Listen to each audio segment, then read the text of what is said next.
हाय, मेरा नाम सौरव गांगुली है। भूले तो नहीं? जब ये स्टेटमेंट पहली बार लिखा गया था तब किसी को भी अंदाजा नहीं था कि ये लाइन एक जंग का रुख मोड़ देगी। एक ऐसी जंग जिसने एक कैप्टन, एक टीम और एक देश की आशाओं को बर्बाद करके छोड़ दिया था। अगस्त 2006, दादा अकेले अपने घर पे बैठे हुए।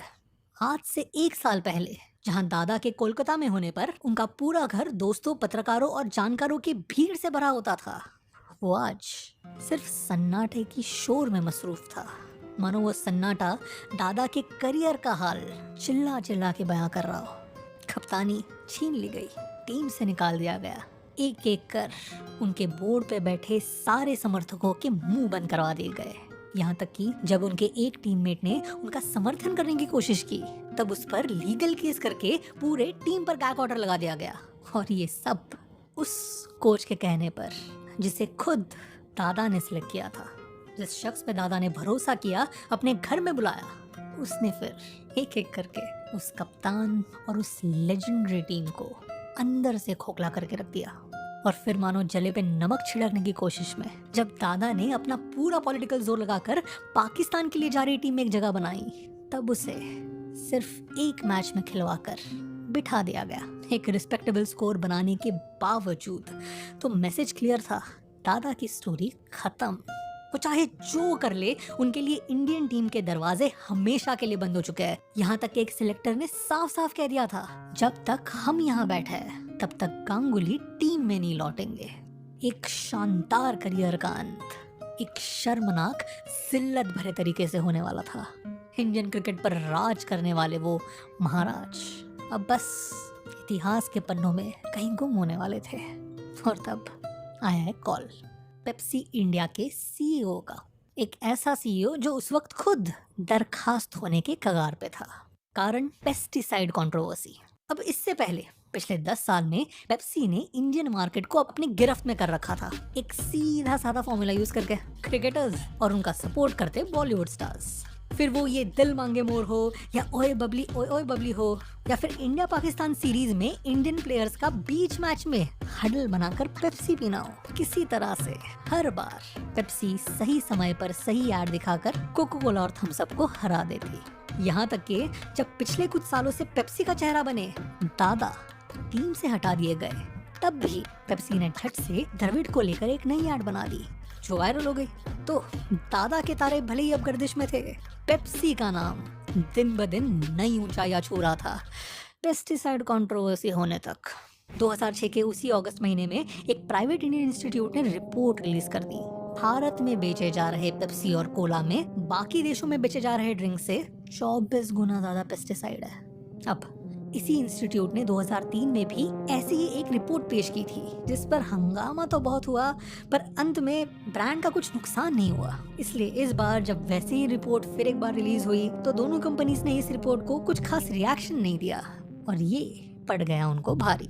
अगले चंद हफ्तों में पेप्सी और कोक कई स्टेट्स में बैन कर दिए गए। पॉलिटिशियंस और मीडिया उनके पीछे हाथ धोकर पड़ गई। उनके प्रॉफिट्स दिन ब दिन धंसते चले गए। अब इतनी बड़ी कंपनी इस वजह से बंद तो नहीं पड़ती, पर इस गलती का हर्जाना उनके इंडियन डिवीजन के मैनेजमेंट को पक्का चुकाना पड़ता।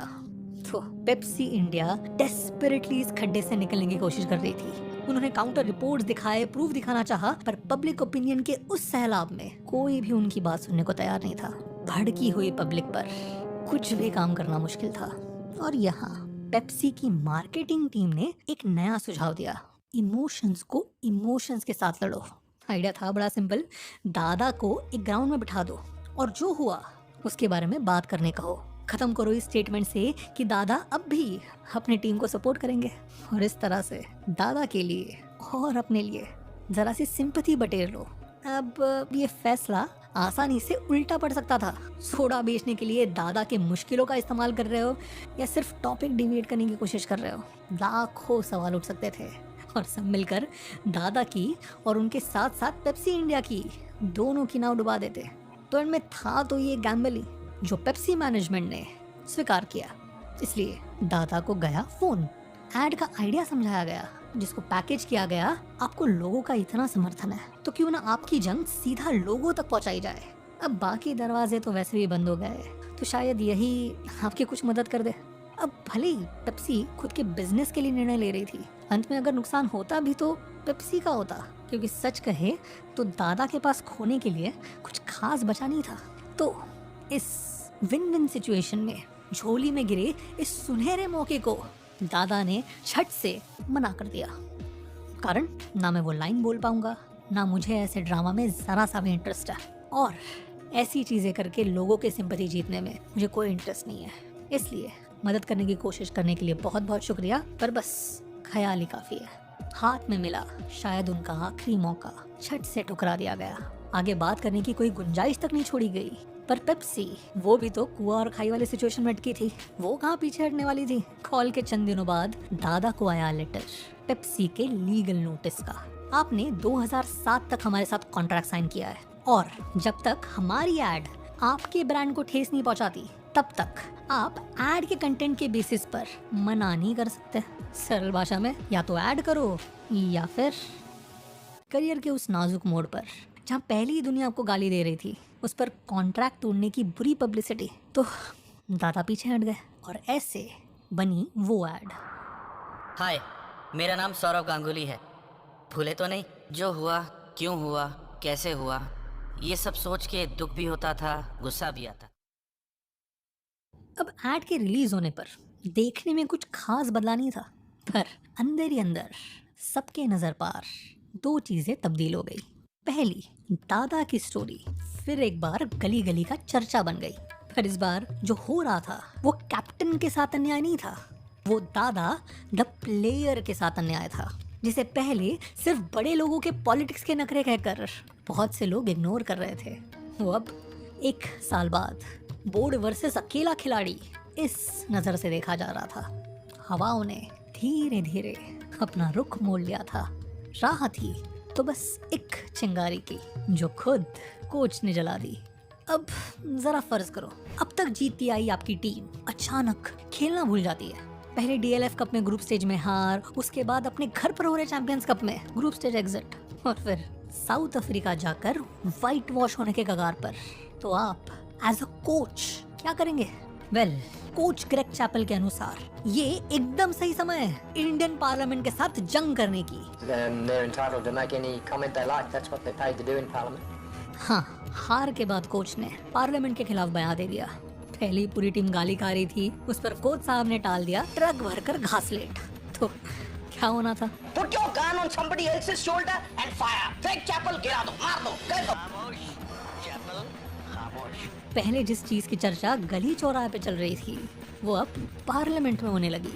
ग्रेग चैपल का एटीट्यूड हर चैनल की ब्रेकिंग न्यूज बन गया, और इस पूरे झमेले में आगे बढ़ा एक नाम। साउथ अफ्रीका की टेस्ट सीरीज शुरू होने के 2 हफ्ते पहले जब दादा का नाम टीम में शामिल किया गया, तब दादा के साउथ अफ्रीकन फ्लाइट में आधी सिलेक्शन कमेटी पे बैठी थी, वहां आग लगाते कोच को कंट्रोल में लाने के लिए। 2006 के नवंबर में साउथ अफ्रीका के एक छोटे से कस्बे में जब कोच और कप्तान ने हाथ मिलाया, तब सिलेक्टर्स, मीडिया और लाखों भारतीय घर से यह नजारा देख रहे थे। पर हाथ मिला रहे उन दोनों के लिए ये बस राउंड 2 था। पहला राउंड कोच ने जीता था, पर अब जलील हुआ शेर फिर एक बार मैदान पे उतरा था, बस किसी पर झपटने की फिराक में। ये वाला राउंड बहुत अलग होना था। शुरुआत हुई उनके पहले टेस्ट मैच में, जहां उन्होंने पहले हाफ सेंचुरी बनाई और इंडिया के साउथ अफ्रीकन जमीन पर मिले पहले टेस्ट विक्ट्री के भागीदार बने। उस सीरीज में उनके आगे के प्रदर्शन के जोर पर उन्होंने ओडीआई में कमबैक किया और अपनी पहली ओडीआई मैच में 98 रन मार दिए।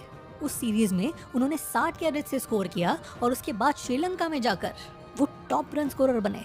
उसके बाद जब भारत पिछले 6 महीनों में हुई हर एक मल्टीनेशनल टूर्नामेंट की तरह इस बार भी वर्ल्ड कप से ग्रुप स्टेज में ही बाहर हो गया, तब इंडिया के लिए टॉप स्कोरर्स में से एक थे। राउंड 2 और ये पूरा बॉक्सिंग मैच इस पॉइंट पर खत्म हो चुका था। वापसी के 4 महीनों के अंदर दादा ने टीम में अपनी जगह पूरी तरह सीमेंट कर रखी थी और कोच वो घर के लिए रवाना कर दिए गए थे।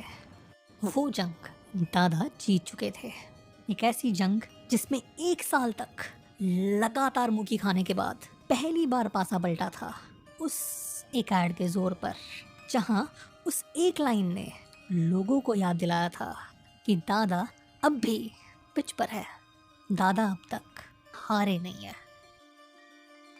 ये वीडियो देखने के लिए बहुत बहुत धन्यवाद।